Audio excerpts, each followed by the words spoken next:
Kemi një qeveri nëse nuk merret. Kryetari i Partisë Demokratike Lulzim Basha takoi Torin e Durrësit duke ndarë me ta ato që ai quan probleme reale të kësaj kategorie, varfëria dhe papunësia. Basha tha se në 2 vitet e qeverisjes Rama-Meta, vendi po kalon pasiguri të mëdha dhe rinia është e ndjeshme ndaj tyre, ndërsa eksodi, tha ai, është rikthyer frikshëm pas 25 viteve, ku nga Durrësi u nisën tragediet e para. Për mazhorancën, lideri i opozitës tha se nuk po bën gjë tjetër veçse estradë në daljet e tyre, duke thënë të njëjtat gjëra.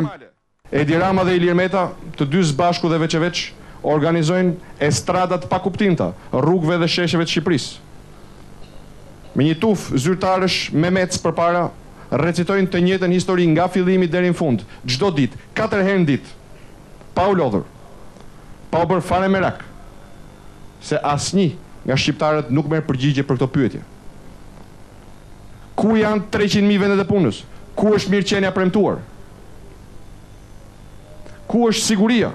Ku është rendi? Asnjë përgjigje. Opozita, tha Basha, kërkoi nga qeveria mos rritjen e taksave dhe të çmimit të energjisë elektrike, por ndeshi shpërfillje. Kur qeveria Rama-Meta mori pushtetin, ne ishim të parët që u tham mos i rrisni taksat, mos e rrisni çmimin e energjisë, mos e rrisni çmimin e naftës. Nuk dëgjuan. Bën shurdhin, por pas rritjes taksave çfarë ndodhi?